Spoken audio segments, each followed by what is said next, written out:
Eu tive instruções muito precisas da Maria Ramalho. Disse-me que o objetivo desta nossa conversa era também fazer um jogo de ping-pong. Portanto, a minha proposta é que a gente faça o ping, deste lado da mesa, e que depois a assistência faça o pong.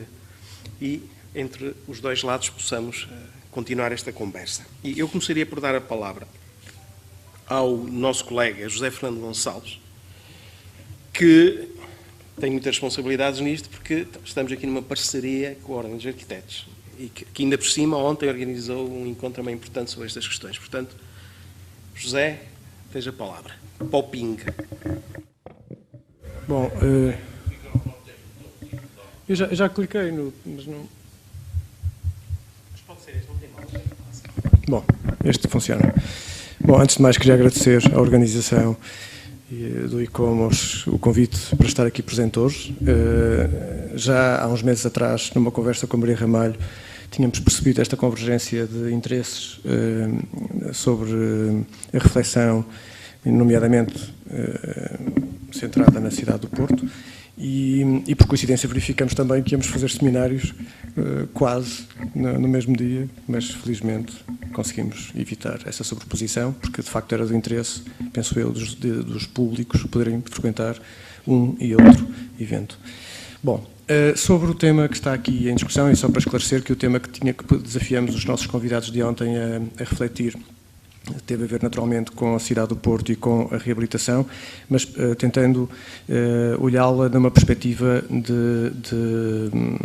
da requalificação do seu espaço urbano, numa visão mais alargada até, digamos, não só ao centro histórico, mas a toda a cidade, e tentar, com isso, perceber quais são os mecanismos e as ferramentas de que podemos dispor enquanto arquitetos para redesenhar a cidade, exatamente num sentido que foi anteriormente aqui enunciado, que é lidar com o património da história não como digamos, um suporte, digamos, fixo, imutável, só a recuperar, mas a redesenhar no sentido de lhe conferir sentido.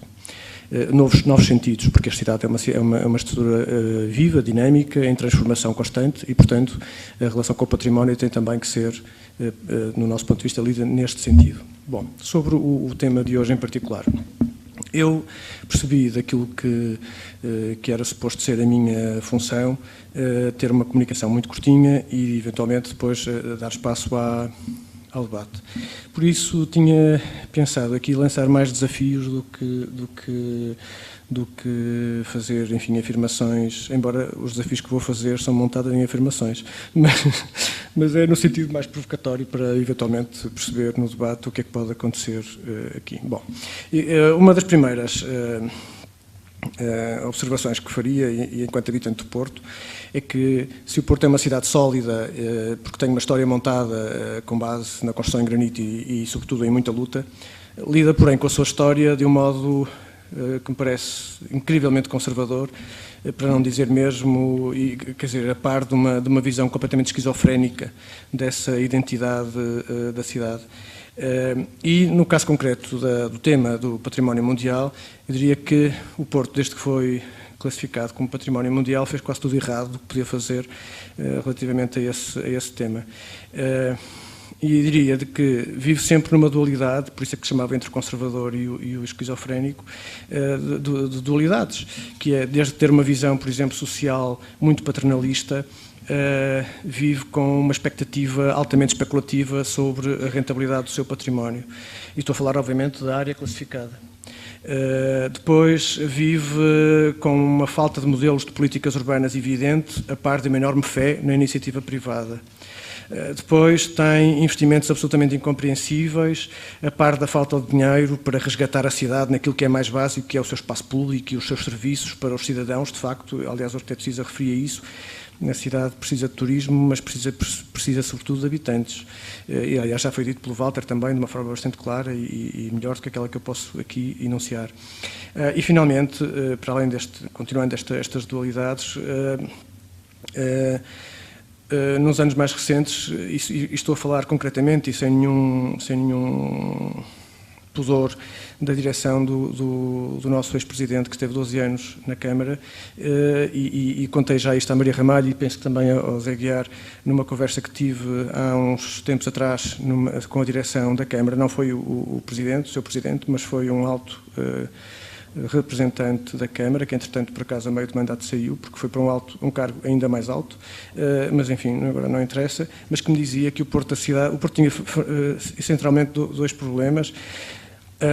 Um dos problemas era excesso de gente, que é um comentário absolutamente extraordinário, e o excesso de gente era sobretudo a parte pobre, que estava em excesso. Isto é absolutamente verídico, foi-me dito a mim, é preciso que isto fique claro, estou a dizer isto com toda a segurança. E o outro era um problema do lixo. E o lixo feito pelas pessoas que vivem em Gaia, Matosinhos, Maia, e que vêm para a cidade fazer lixo Como? Pois, e provavelmente pobres que vêm para a cidade. Portanto, então ele dizia-me com muita segurança que o Porto é uma cidade melhor, com menos gente. E, portanto, eu acho que isso também explica que a desertificação que o Porto viveu nos últimos anos não foi apenas fruto do acaso, foi claramente planeada. Bom, mas finalmente aconteceram coisas estranhas no Porto, que é coisas imprevisíveis. Construiu-se um metro, ainda hoje me pergunto se o metro foi construído porque na altura se pensou em termos de planeamento que era mesmo importante para a cidade, ou se quis fazer metro porque o Lisboa tinha e portanto nós também tínhamos que ter. Seja qual for a razão, foi extraordinário.